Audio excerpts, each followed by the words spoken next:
Recording in progress.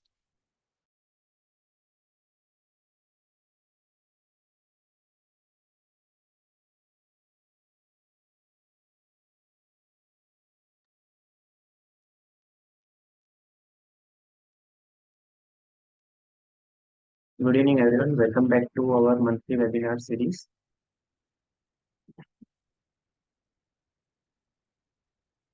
So as usual, पहले Nifty के view से शुरुआत करते हैं। लास्ट मंथ हमने बताया था कि 22,126 का जो रेजिस्टेंस था उसके डिसाइसिव क्रॉसओवर से निफ्टी ने 23,000 से 23,100 तक की अपसाइड का अ, एक ओपन किया है, जो पॉसिबिलिटी ओपन हुई है। साथ ही हमने 21,860 को इमीडिएट सपोर्ट बताया था और साथ ही 21,530 उसके नीचे नेक्स्ट सपोर्ट बताया। तो मार्च महीने में ऊपर के लेवल से हमने एक स्टीप करेक्शन देखा। 22,526 का अर्स्टवाइल टॉप था, वहां से करीबन 3.5% की गिरावट देखी। 21,710 का इंट्रा मंथ लो बनाने के बाद वहां से एक अच्छी रिकवरी हमने देखी।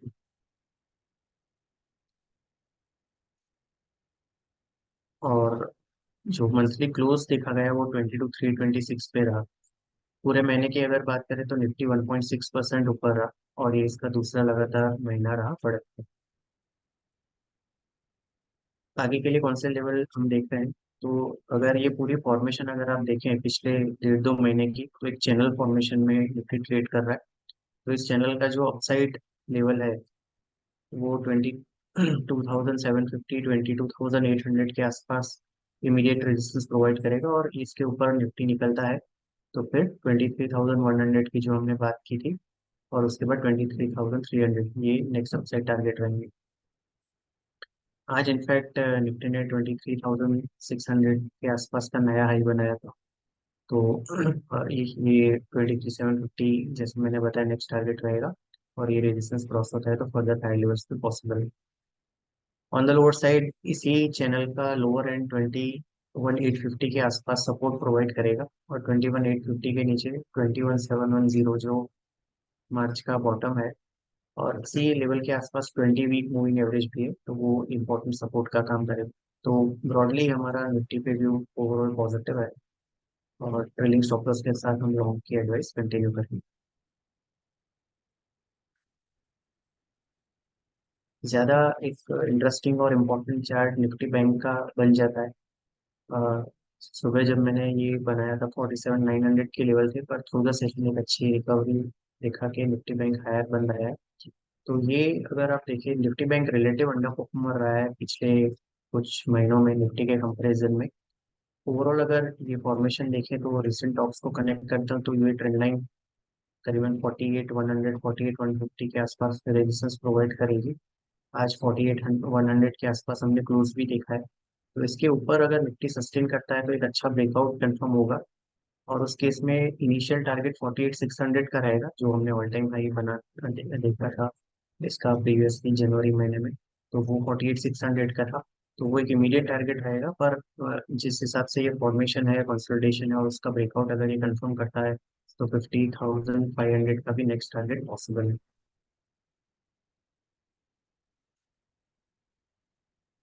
अब आ जाते हैं जो एक बड़ा कॉल हमने गोल्ड का दिया था लास्ट वेबिनार में। यहाँ पे हमने ये चार्ट आपके साथ शेयर किया था, और तब गोल्ड, इंटरनेशनल गोल्ड था वो इस लेवल के आसपास था। ये जो ट्रेंड लाइन ब्रेकआउट हमने आपको दिखाया था कि करीबन 3.25 साल का जो कंसोलिडेशन करेक्शन था उसका ये ब्रेकआउट कंफर्म कर रहा था। उस टाइम पे $21-20 इंटरनेशनल गोल्ड चल रहा था। और साथ ही हमने बताया था कि जिस तरह के ये ब्रेकआउट कंफर्म हुए हैं तो एक बड़ा टारगेट हमने 2,500 से $2,550 का दिया था। और with in 1 month, exactly 1 month हुआ है, और ये 2,300 का लेवल इसने टच किया है कल के सेशन में।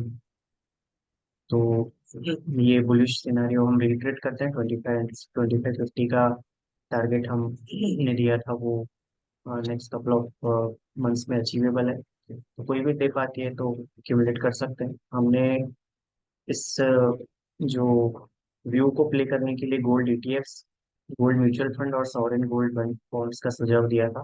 तो इन सब में एक अच्छा उछाल देखा है, करीबन एक महीने में 8.5% जितना उछाल हमने देखा है। तो इस अफवाह को अभी भी राइड किया जाना चाहिए।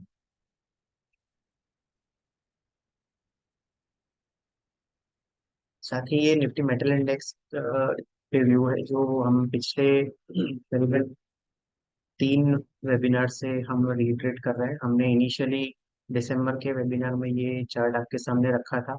निफ्टी मेटल इंडेक्स का ये वीकली चार्ट है जिसमें हमने बड़ा ब्रेकआउट नोटिस किया था।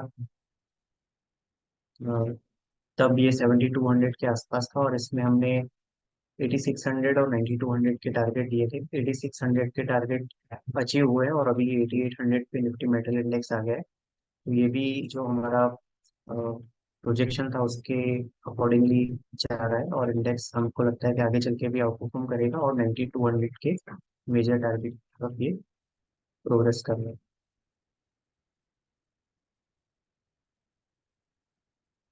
मार्च मंथ में आईटी इंडेक्स में हमने स्टीप करेक्शन देखा, करीबन 7.5% ये गिरा।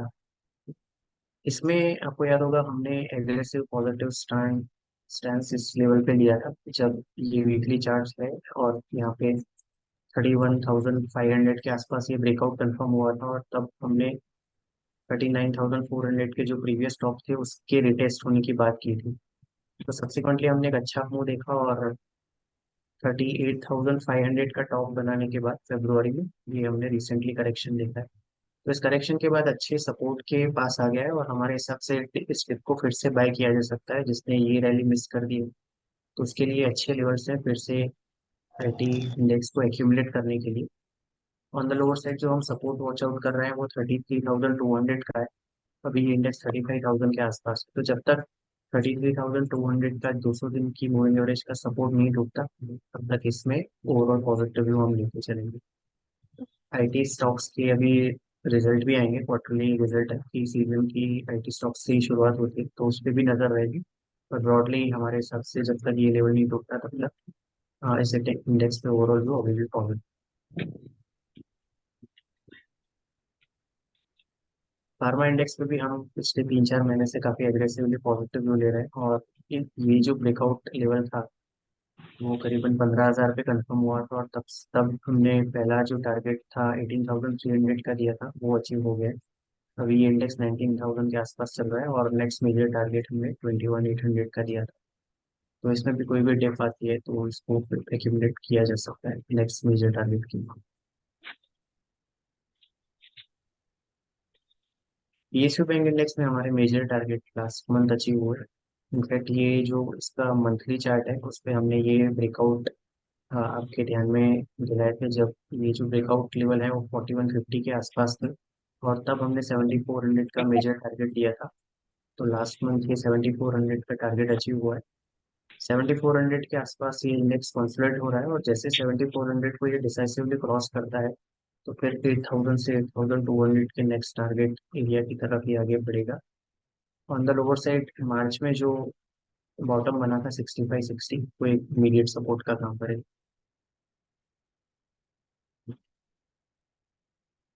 अब एक ये जो नया चार्ट हम इस बार लेके आ रहे हैं कि निफ्टी प्राइवेट बैंक इंडेक्स है। तो ओवरऑल पब्लिक सेक्टर बैंक्स ने तो काफी अच्छा परफॉर्मेंस दिखा है पर प्राइवेट सेक्टर बैंक्स है वो रिलेटिव अंडर परफॉर्मर है। और निफ्टी बैंक में प्राइवेट सेक्टर बैंक्स का काफी सारा वेटेज है तो इसी के चलते निफ्टी बैंक में भी जो हमने पहले बताया अंडर परफॉर्मेंस वो इसी के चलते है। तो अब हमको लगता है कि ये जो अंडर परफॉर्मेंस है वो नेगेट हो सकता है और ये इंडेक्स आउट परफॉर्म कर सकता है। रीजन ये जो फॉर्मेशन आप देख रहे हैं तो एक ट्रायंगल फॉर्मेशन का ब्रेकआउट ये कंफर्म करने जा रहा है। इनफैक्ट ये जब सुबह मैंने बनाया था अपनी निफ्टी प्राइवेट बैंक इंडेक्स 23,900 था। आज क्लोज होते होते ये करीबन 24,000 के ऊपर इसने क्लोज किया है। तो ये जो ब्रेकआउट है इसने कंफर्म किया है तो हमारे हिसाब से ये इंडेक्स बहुत ही जल्दी 25,000 और उसके बाद 25,600 के लेवल दिखा सकता है और यही निफ्टी बैंक को भी आगे लेके जाएगा। ये जो कुछ स्टैटिस्टिक्स हैं कि निफ्टी प्राइवेट बैंक इंडेक्स है वो 2023 में 14% ही बढ़ा था जबकि निफ्टी 20% बढ़ा था। और आज सुबह ये 2024 में अब तक 4% डाउन था जबकि निफ्टी 3% ऊपर था। तो ये जो अंडर परफॉर्मेंस है तो ये मेरे हिसाब से जिस तरह से ये ब्रेकआउट कंफर्म कर रहा है वो आगे चल के ये आउट परफॉर्म कर सकता है। लास्ट मंथ हमने गोल्ड की बात की थी और इस बार हम सिल्वर का चार्ट लेके आए। सिल्वर में अगर आप ये देखें तो अगस्त 2020 में ये जो टॉक्स बने थे, उसके बाद सब्सिक्वेंटली जो टॉक्स बने, तो ये जो मेजर ट्रेंड लाइन है, इसको सिल्वर इस हफ्ते ब्रेक कर रहा है। तो हमारे हिसाब से सिल्वर में भी एक अच्छी अफवाहों की गुंजाइश है।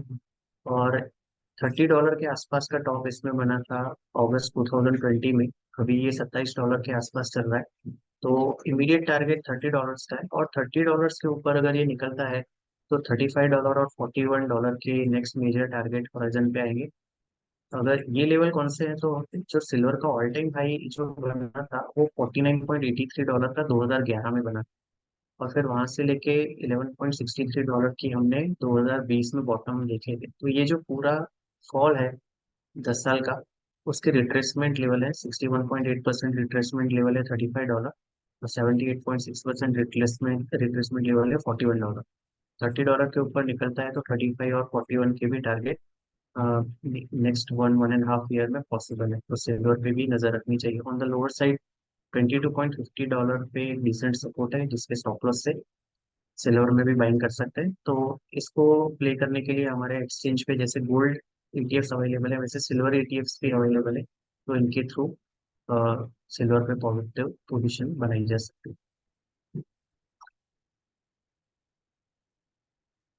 अब आ जाते हैं हमारे जो रिकमेंडेशन है उसके परफॉर्मेंस पे। मार्च मंथ काफी वॉलेटाइल रहा, मिड कैप और स्मॉल कैप में काफी ऊपर के लेवल से गिरावट दिखी गई। तो प्रूव का जो हमारे टेक्निकल कॉल्स है 1 to 2 मंथ्स के होराइजन से, और यहाँ पे हम चार्ट के बेसिस पे कॉल्स देते हैं 1 से 2 महीने के लिए, निफ्टी 500 यूनिवर्स देते हैं। तो यहाँ पे टोटल 13 रिकमेंडेशंस पे रिव्यू करेंगे, जो हमने ड्यूरिंग द मंथ की या प्रीवियस मंथ की क्लोज हुई। उसमें 4 में टारगेट अचीव हुए, 4 में स्टॉप लॉस हिट हुआ, और 5 ओपन हुए। प्रोग्राम में हमने ना ही कोई नया कॉल किया ड्यूरिंग द मंथ, ना ही प्रीवियस कोई क्लोज और कॉल क्लोज हुई। प्रोग्राम हमारा टेक्नो फंडा रिकमेंडेशन का सेगमेंट है, जिसमें हम 3 से 4 क्वार्टर्स के परस्पेक्टिव से रिकमेंडेशन देते हैं निफ्टी 500 के स्टॉक्स। जैसे कि हम हर बार बताते हैं, हमारी टेलीग्राम चैनल पे हम सारे रिसर्च रिपोर्ट्स और रिकमेंडेशन पोस्ट करते हैं। तो इसको आप जरूर से फॉलो करें। और कोई भी स्टॉक स्पेसिफिक क्वेरीज है या कोई भी रिसर्च से रिलेटेड क्वेरी है, तो इस मोबाइल नंबर पे आप व्हाट्सएप कर सकते हैं।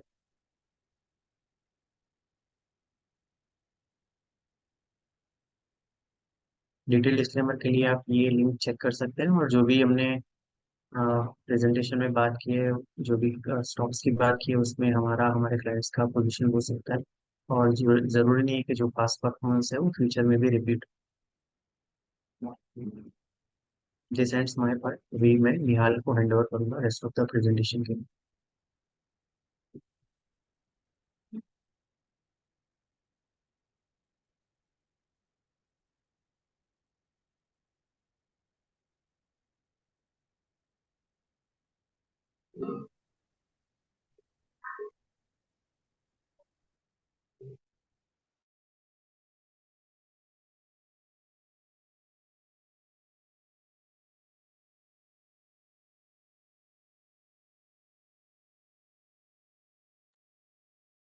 हाँ, तो अब हम पहले एवरेज हर बार की तरह बात करते कि इंडेक्सेस ने क्या परफॉर्म किया है लास्ट 1 मंथ में एज ऑन टुडेज डेट। तो 0.7% निफ्टी बढ़ा है, that is in line with almost in line with the growth in sense mid small cap and mid cap indexes. तो वो दोनों भी 0.8% 0.1% जितना बढ़े हैं, that is in line with the broader with the Nifty 50।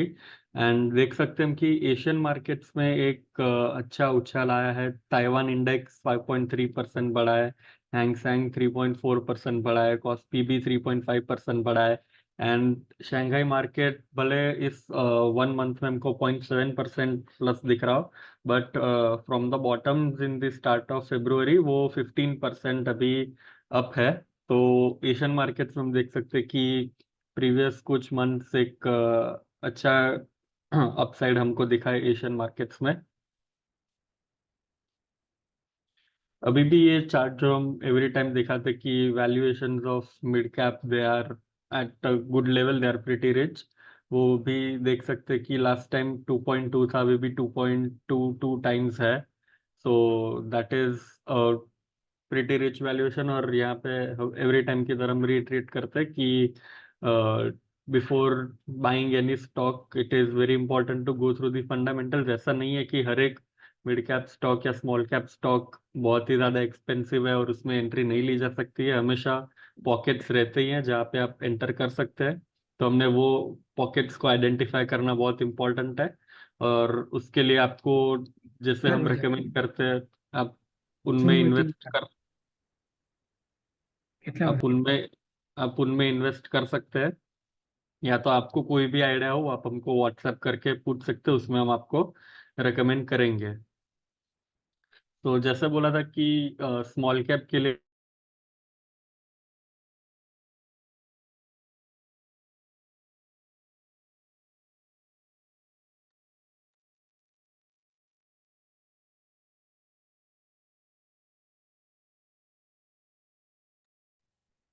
जिस हाँ हाँ, जैसे हम बोला था कि स्मॉल कैप में भी story is not so different. हमने देखा है लास्ट 1 ईयर में small cap index is up around 75 to 80%, और जहाँ पे निफ्टी इज अप बाय 30%। तो यहाँ पे भी हम देख सकते हैं कि जो हम एवरेज देखते हैं कि स्मॉल कैप 100 इंडेक्स जो वैल्यूएशन पे ट्रेड, जो लेवल्स पे ट्रेड करे divide by Nifty 50, that is on a constant rise since the last year और सो।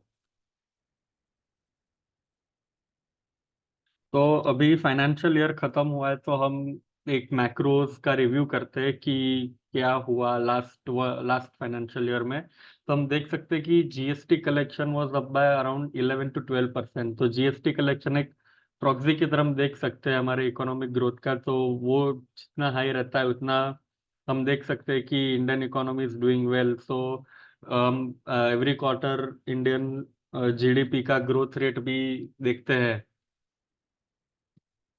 जीडीपी का ग्रोथ रेट भी देखते हैं कि इट इज गोइंग अप 8.4, 8%, 7.5%, ऐसा सब हम नंबर्स देखते हैं। So that is a very good number. And वो नंबर जो है वो हमेशा आफ्टर एवरी क्वार्टर सारी इंटरनेशनल इंस्टीट्यूशंस वो नंबर को बढ़ाती जाती है, looking at the positive green shoots that the Indian economy possesses. So India is in a very good space right now that we can say from the GST collections as well here, जो एक robust growth दिखा रहा है। ये एक interesting chart है जहाँ पे हम देख सकते हैं कि एफआईआई का जो फ्लोज है लास्ट 3 फाइनेंशियल ईयर्स में एक नेगेटिव दिखा रहा है कि एफआईआई सेल कर रहा है मार्केट में। और उसके बावजूद भी लास्ट 3 इयर्स में इंडिया का मतलब निफ्टी 50 इज अप बाय 51%। तो सोचे कि जैसे India promises to be a land of opportunity, आगे जाके एफआईआई के फ्लोज आएंगे तब ये ग्रोथ काफी ज्यादा फ्यूल हो सकता है by the FII flows as well. और हम देख सकते हैं कि जो भी इकोनॉमीज है उनमें highest growth India quarter by quarter, year by year दिखाता जा रहा है। तो FII flows turning positive and coming into India is just a matter of time. और जब वो आएंगे तब हम एक काफी अच्छा ग्रोथ देख सकते हैं निफ्टी 50 में। फिर ये एक है कि पीएमआई इंडेक्स, परचेजिंग मैनेजर का जो इंडेक्स होता है, इसमें सारे ये भी एक दिखाता है कि आपका जो मैन्युफैक्चरिंग सेगमेंट है वो आगे कैसे जा रहा है, आपकी इकोनॉमी वो आगे कैसे जा रही है। Are the purchasing manager really having demand, कि वो लोग अभी रॉ मटेरियल खरीद रहे हैं, क्या उनका सेल है, उनका प्रोजेक्शंस क्या है। तो this is a very good proxy of that as well. And जो पीएमआई इंडेक्स है that was at a 16 year high in the month of March. तो वो 59.1 था। Any number above 50 is considered to be a very good number for this index. और ये 59.1 था जो 16 year high है। तो ये दिखाता है कि हमारी इकोनॉमी एक काफी रोबस्ट वे में प्रोग्रेस कर रही है। आज हम बात करते हैं कि जो 3 Rs हम बात करते हैं, रीयूज, रिड्यूस, रिसाइकल। तो उसमें से एक आर की हम बात करते हैं कि रिसाइकलिंग। तो और रिसाइकलिंग की भी हम बात करेंगे मेजरली ऑफ लेड, जो हम बैटरीज यूज करते हैं हमारी गाड़ी में, हमारे एक्टिवाज में, हमारे घर पे भी जो सेल आते हैं उनमें भी होता है। पर हम आज बात करेंगे कि जो बैटरीज होती है उनकी बात करेंगे, तो वो जो लेड की बनती है तो उनमें लेड का जो मात्रा रहता है वो काफी हाई रहता है। एंड लेड ज्यादातर रिसाइकल होके ही बैटरीज बनती है। लेड जो प्योर आता है वो कम होता है, रिसाइकल करके बैटरीज बनती है। तो उसमें हम देख सकते हैं कि जो इनफॉर्मल सेक्टर था, अनऑर्गेनाइज सेक्टर, वहां से बहुत ही ज्यादा लेड रिसाइकलिंग होता था। Around 80% of market was unorganised in year, in financial year 16। वो अब कम होके 65 हुआ है।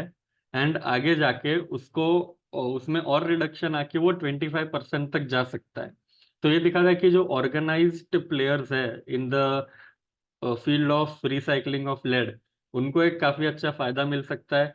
क्योंकि हम देख सकते हैं ये जो 9,000 टन, 12,000, और वो तो एक वॉल्यूम है कि जो मात्रा में लेड अवेलेबल रहेगी रिसाइकल होने में, और वो भी ग्रो कर रहा है। एंड उसके बाद अगर ये भी एक जो पैराडाइम शिफ्ट है वो प्ले होता है कि जो ऑर्गेनाइज सेक्टर में 35% से 70% भी हो जाए फॉर एग्जाम्पल, तो हम देख सकते हैं कि लेड का flow for recycling in organize sector will go up by a huge amount.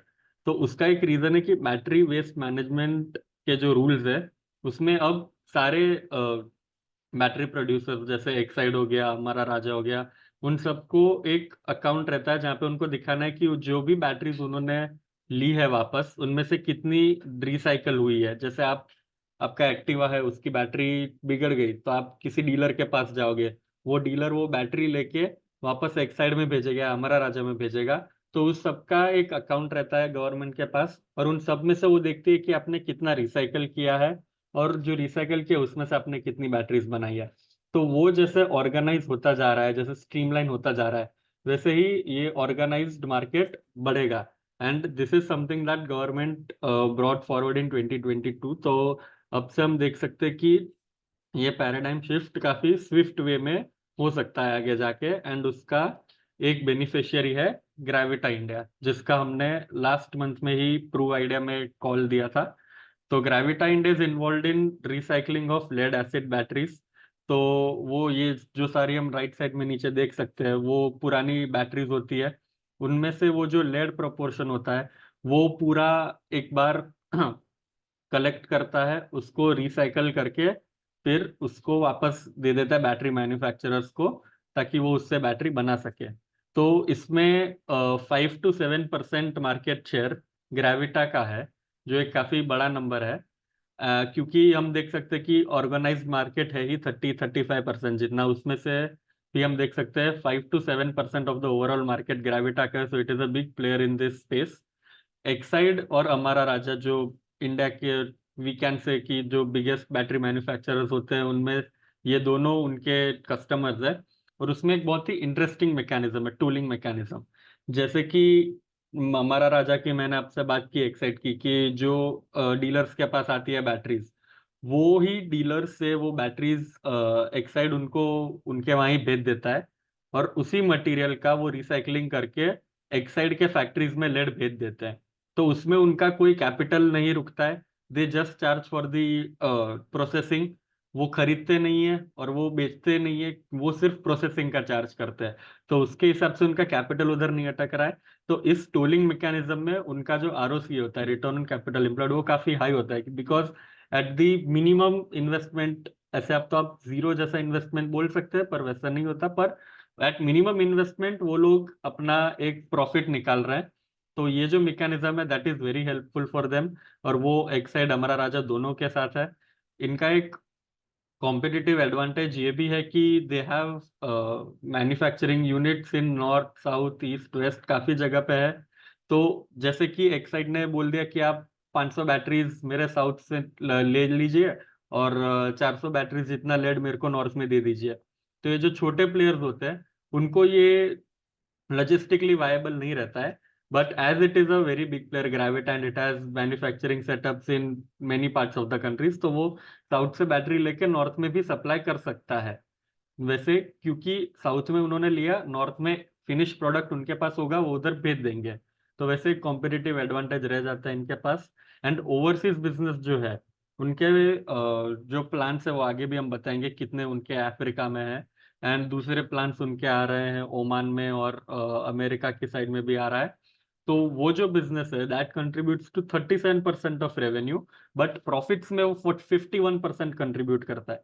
क्योंकि अफ्रीका में the cost of procuring battery is very low, तो उसके हिसाब से वहाँ पे जो अंडर डेवलप्ड कंट्रीज भी होते हैं अफ्रीका की, उधर टैक्सेशन में और वहाँ पे भी एक रिलीफ देती है गवर्नमेंट, तो उसके हिसाब से उनको प्रॉफिटेबिलिटी ज्यादा मिलती है ओवरसीज बिजनेस में। एंड वहां से भी कई बार अगर इंडिया में वो बैटरीज लाते हैं तो वहां पे उनके वर्किंग कैपिटल डेज में बहुत रुक जाता था पैसा, तो उन्होंने क्या किया वहां पे अफ्रीका में, ओमान में वैसे ही उधर ही प्लांट्स वो लोग खोलने लगे हैं, तो वहां ही प्रोसेस हो जाए और वहां से ही वो सेल कर सके, तो उसकी वजह से उनके वर्किंग कैपिटल डेज भी वो कम कर रहे हैं। अब हम बात करते हैं उनके एक हेजिंग मैकेनिज्म की। आप बोलोगे कि ये लोग तो एक लेड के बिजनेस में है जो कमोडिटी है, तो उसके जो प्राइस फ्लक्चुएशंस होते हैं उनसे वो कैसे बचाते हैं अपने आप को। तो यहाँ हम देख सकते हैं कि दो सिनेरियोज है। जो पिंक वाला है उसकी हम पहले बात करते हैं कि 1 अप्रैल को उन्होंने 20 रुपए में 100 टन खरीदे, तो उनका प्राइस हो गया 2000 रुपये, और उन्होंने 1 अप्रैल को ही 20 रुपए का ही प्राइस है तो 20 टन बेच दिए, तो 400 रुपये उनको मिल गए। फिर वो क्या करते हैं कि जो मार्केट्स होते हैं उसमें एक सेल कर देते हैं, अपना शॉर्ट कर देते हैं पोजीशन, जो 20 रुपए का प्राइस चल रहा है उस पे ही 80 टन्स का, जो 100 उन्होंने खरीदा उसमें से 20 उन्होंने माइनस किया जो उसी दिन सेल हो गए, तो 80 टन का उन्होंने हेज कर लिया। फिर 5 अप्रैल को मान लीजिए कि प्राइस हो गया 18 रुपए, मतलब प्राइस कम हो गया, और तब कस्टमर आया तो उसको उसने सेल कर दिया बाकी के 80 किलो, 80 टन, तो उसमें से उसको मिला 1440। तो उसमें क्या हो गया कि आप देख सकते हैं कि लॉस हो गया 160 रुपए का। पर उसने क्या किया, फिर जो हेज किया था उसने पोजीशन वो कवर ऑफ कर लिया, और इस 18 रुपीज में ही किया, तो उसको 1440 उधर मिले, तो उसको इधर अपने हेजिंग में प्रॉफिट हो गया 160 रुपीज का। तो नेट नेट हम देखने जाए तो इधर लॉस नहीं होता है भले ही फ्लक्चुएट करे। एंड ये ब्लू वाले में देखे तो सिनारियो उल्टा हो जाता है कि 20 का जो लिया था उसका प्राइस 25 हो गया, तो उसको भले इधर प्रॉफिट हो गया 400 रुपए का, but as it had taken a position in the by hedging, by what do say, by selling it in the markets, तो उसको स्क्वायर ऑफ भी करना पड़ेगा 25 के प्राइस पे, तो उधर उसको 400 रुपए का लॉस हो गया। तो नेट दोनों सिनेरियोज में 0-0 रहता है। फिर भले ही आप इधर प्राइस 26 कर दिया तो भी 480 रह गया, फिर भले ही इधर आपने प्राइस 18 का मान लो 15 हो गया तो भी -400 प्लस 400 हो गया। तो वैसे ही उसकी पूरी इन्वेंट्री जो है वो हेज्ड है, एंड इसकी वजह से हम देख सकते हैं कि उसके जो मार्जिन रहते हैं वो 11%, 10-11% के आजू बाजू उन्होंने स्टेबलाइज कर दिए हैं। और ये मैकेनिज्म उन्होंने कुछ साल पहले ही शुरू किया था, तो उसकी वजह से आप देख सकते हैं कि कुछ सालों में 10-11% के आजू बाजू उनका मार्जिन रहा है। अब हम बात करते हैं रिस्क की। तो अभी लास्ट क्वार्टर में भी उनको ये एक प्रॉब्लम दिखा था उनके रिजल्ट्स में कि रेड सी के वजह से ग्रेविटा का सेल्स थोड़ा इम्पैक्ट हुआ था। तो अगर वही, क्योंकि उनका देख सकते हैं हम कि वो अफ्रीका से भी कुछ लेड लाते हैं, उनके इंटरनेशनल कस्टमर्स भी है, उनके इंटरनेशनल टच पॉइंट्स है जहाँ से वो लेड प्रोक्योर करते हैं, तो वो पूरा लॉजिस्टिकल प्रॉब्लम आ गया था, सभी इंडस्ट्रीज में आया था, not only for Gravita and not only for the recycling industry, पर हर एक इंडस्ट्री में प्रॉब्लम आया था। So if this does not get solve soon, तो थोड़े समय के लिए मार्जिन्स में थोड़ा इम्पैक्ट देख सकते हैं या सेल्स थोड़ा कम हो सकता है। फिर एक बहुत बड़ा रिस्क जो है कि अगर जो एक्सपेक्टेड है उससे स्लोअर ट्रांजिशन होता है from of the lead recycling going from on organize to organize, तो उसकी वजह से उनका ग्रोथ हैम्पर हो सकता है, वॉल्यूम्स कम हो सकते हैं। एंड और एक बात जो बोली थी मैंने आपको कि उनके 11 मैन्युफैक्चरिंग फैसिलिटीज है, उनमें से 5 अफ्रीका में है। एंड अफ्रीकन कंट्रीज वो जैसे हमने बात की लीस्ट डेवलप्ड कैटेगरी कंट्रीज है, तो उधर सिविल अनरेस्ट भी रहता है, पॉलिटिकल स्टेबिलिटी भी कभी कभी हिल सकती है, तो वो सब भी एक थोड़े रिस्क रहते हैं as it is in international markets, पर वहां से हमें याद रखना चाहिए कि प्रॉफिट्स भी अच्छे आते हैं उनको। तो दिस वाज अबाउट ग्रेविटा। तो हमने बात की कि कैसे सेक्टरल टेलविंड्स हैं, कैसे वो अपने मार्जिन्स को प्रोटेक्ट करते हैं बाय हेजिंग, एंड क्या रिस्क है इस कंपनी के।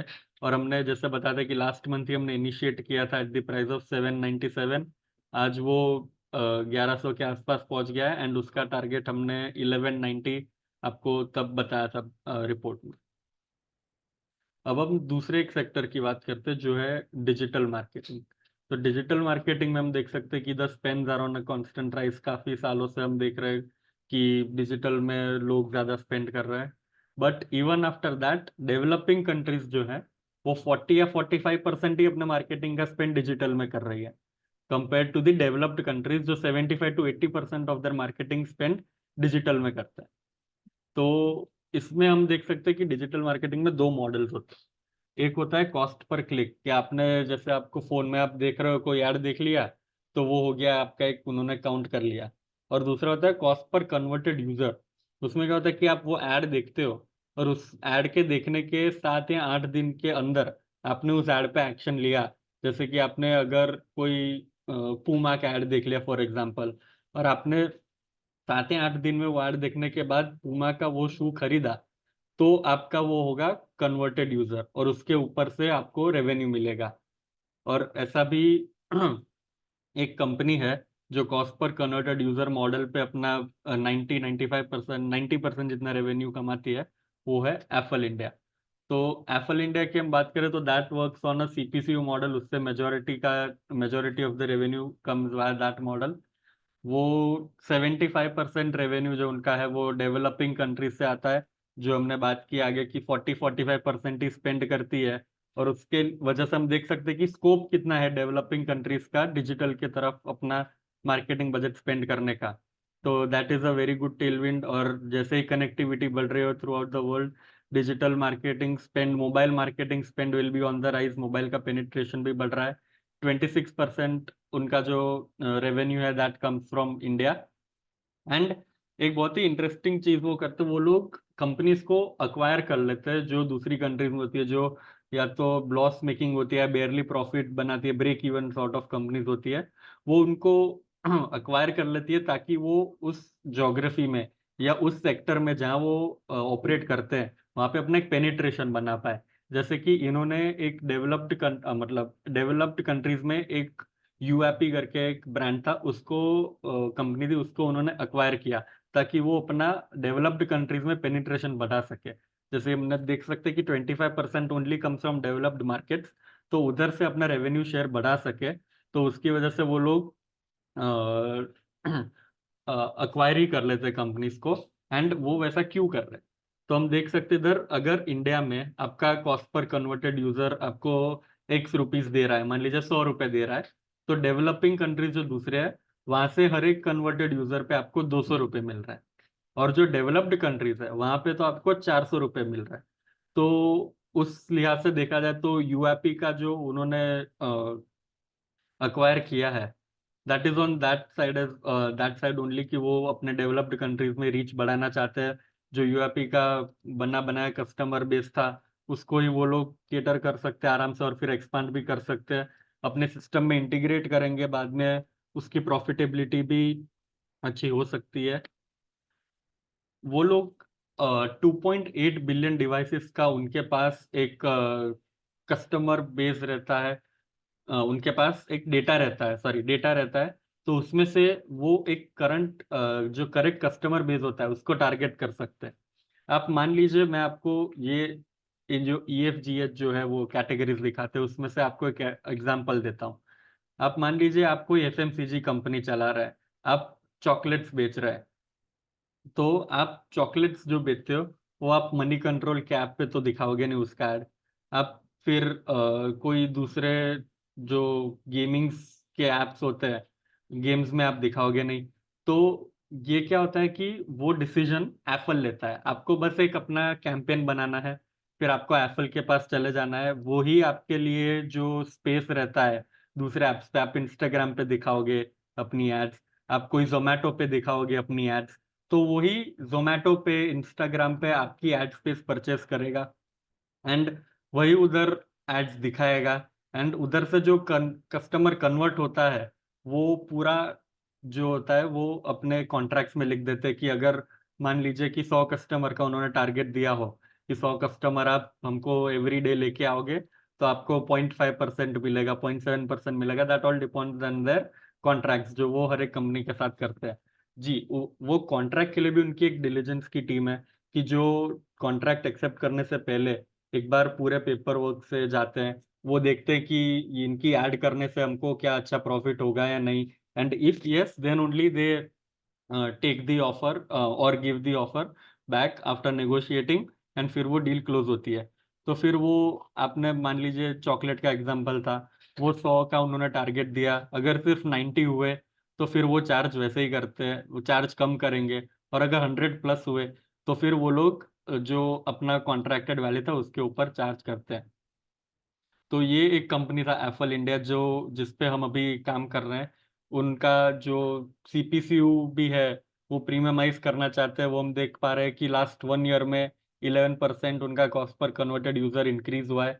वो लोग आईओएस की तरफ इंटीग्रेशन में और रीच में ज़्यादा बढ़ रहे हैं, क्योंकि वहाँ पे उनको लगता है कि ज़्यादा प्रीमियम प्रोडक्ट्स वो बेच पाएंगे, प्रीमियम एड्स वो ले पाएंगे एंड सेल कर पाएंगे, जहाँ पे उनको रिटर्न्स अच्छे मिलते हों, एंड जो प्रॉफिटेबिलिटी है वो इंक्रीज कर पाए जो अपनी एक्वायर्ड कंपनीज है। तो बाय इंटीग्रेटिंग, तो वो उनके लिए भी एक बहुत ही बड़ा पॉजिटिव है। तो we have not yet given a call on this, but we are working on it and we are very close to making a decision. तो उसकी वजह से हमने आपको ये एप्पल को इंट्रोड्यूस कराया। So these are the stocks जो हमारा लिस्ट है ट्रू आइडिया में, जो हम अभी ओपन पोजीशंस है, मतलब आप होल्ड में है या बाई में है, तो वो हमारे जो करंट स्टॉक्स है वो ये। तो if you have any questions, stock related questions जो हो, वो आप हमें हमारी व्हाट्सएप की चैनल पे पूछ सकते हैं। बाकी आपको कोई इंडस्ट्री स्पेसिफिक या दूसरा कोई क्वेश्चन हो तो आप अभी अनम्यूट करके या मैसेज में पूछ सकते हैं।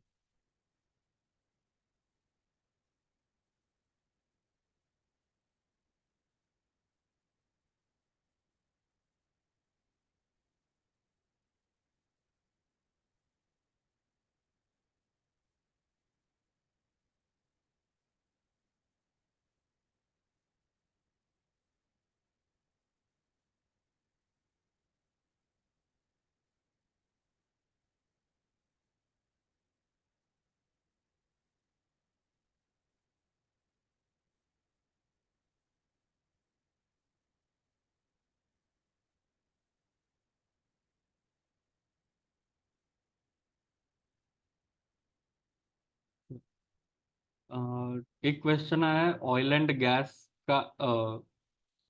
एक अनम्यूट कर सको,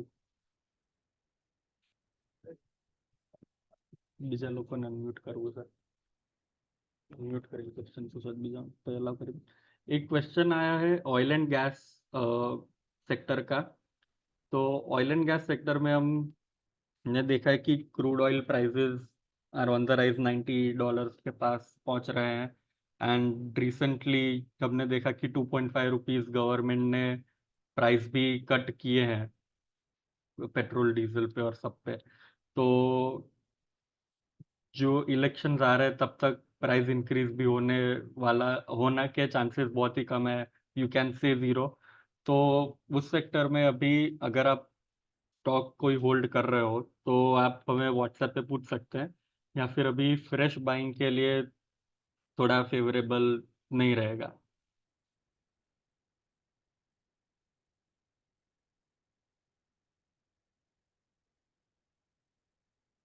रेलवे सेक्टर में, railway sector is a very broad sector, मतलब वहाँ पे काफ़ी सारे स्टॉक्स है। तो गवर्नमेंट का हम पुश देख सकते हैं रेलवे के लिए, तो काफ़ी हाई है, बजट्स में भी वो अपना इंक्रीज करते रहते हैं द स्पेंड दे वांट। तो अलग अलग स्टॉक्स में अलग थोड़ा व्यू रहेगा हर एक स्टॉक पे।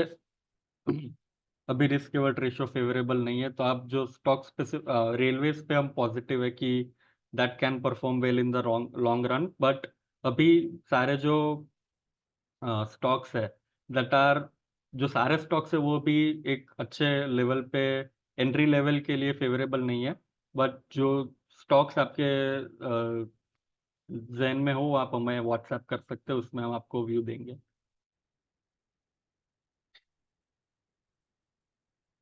sugar and coffee as commodities on bull run. Please guide. Sugar and coffee.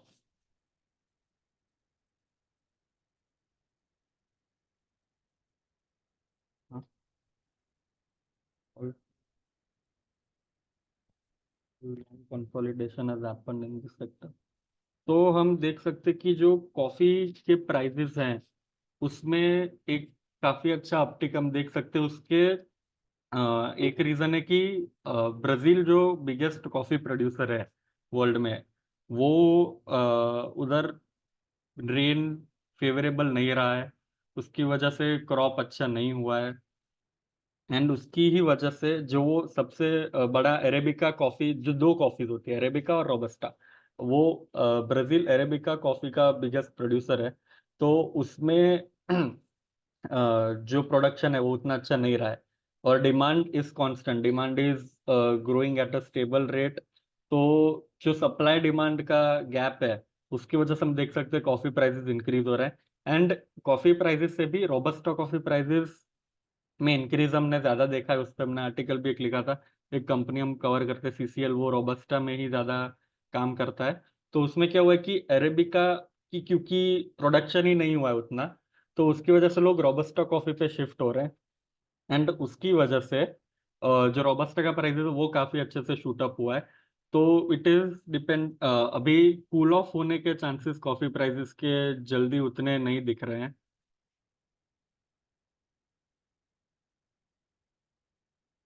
तो गेल का जो आपका क्वेश्चन है वो आप हमें व्हाट्सएप पे भेज सकते हैं रूट मोबाइल्स का भी जो भी सारे स्टॉक स्पेसिफिक है उन सब में आप व्हाट्सएप कर दीजिए एंड एफएमसीजी सेक्टर का जो एक जन ने पूछा है एफएमसीजी सेक्टर में हमने आज भी देखा डाबर ने अपने जो Q4 के एक प्रीव्यू था वो दिया वो that was not welcomed by the market हमने 4% का करेक्शन देखा डाबर में तो एफएमसीजी कंपनीज में भी हमने एक अभी आर्टिकल लिखा था तो उसमें आपको देखना पड़ेगा कि जो वॉल्यूम ग्रोथ है वो नहीं आ रहा है because the rural demand is not very strong not holding up at all तो जब तक वॉल्यूम ग्रोथ नहीं आएगा फ्रॉम रूरल सेक्टर हम प्रीमियमाइजेशन बात कर रहे हैं वो सही है उनका जो मार्जिन है वो इंक्रीज हो रहा है बिकॉज जो पाम ऑयल है जो बहुत ही इंपॉर्टेंट फैक्टर कमोडिटी है टू मेक एफएमसीजी प्रोडक्ट्स उनका भी एक फेवरेबल लेवल था तो वो भी margins are doing well but हम देख सकते हैं पाम ऑयल में भी लास्ट 1-2 मंथ्स में एक इंक्रीज आ रहा है palm oil price are increasing in the international market तो उसकी वजह से अब आगे जाके एफएमसीजी कंपनीज क्या करती है बिकॉज हाई कॉस्ट इन्वेंट्री हो गई तो क्या वो आगे जाके अपने प्राइसेस बढ़ाती है that too in a market where the demand is not growing very fast जैसे हमने बोला कि जो 2 ईयर के अगर है वॉल्यूम ग्रोथ का वो 1-2% है that is almost nothing right तो अभी एफएमसीजी कंपनीज में एंटर करना एक लेवल्स अच्छे हैं पर for the long term you have to stay invested and we have to look at a lot of things कि जो पाम ऑयल का प्राइस है वो कैसे हो रहा है उसकी वजह से उनका मार्जिन हिट हो सकते हैं and demand revival that is the most important thing demand revival नहीं होगा तो फिर अर्निंग्स म्यूटेड ही रह सकती है म्यूटेड ही रहेगी आगे जाके रिन्यूएबल एनर्जी में हमने एक स्टॉक रेकमेंड किया है प्राज इंडस्ट्रीज उसका रिपोर्ट हमने पब्लिश किया था प्रोवाइडे में ही है वो तो वो रिन्यूएबल एनर्जी में ऐसे कि जो इथेनॉल है वो उसकी मशीन्स बनाता है and we are positive on that space तो आपको अगर चाहिए तो वो रिपोर्ट हम आपको भी भेज सकते हैं आप व्हाट्सएप पे ये जो आपका डिमांड है वो आप भेज सकते हैं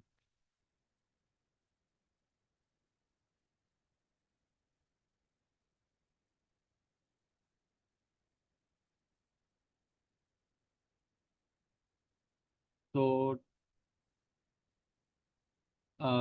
टेक्सटाइल इंडस्ट्री का व्यू पूछा textile industry again dependent on cotton prices a lot तो उस पे देखना पड़ सकता है और टेक्सटाइल इंडस्ट्री में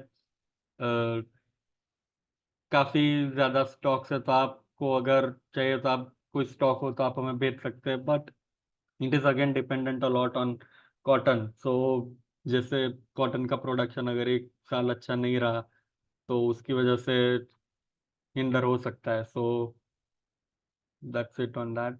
एंड आगे कोई क्वेश्चंस अभी बाकी नहीं है।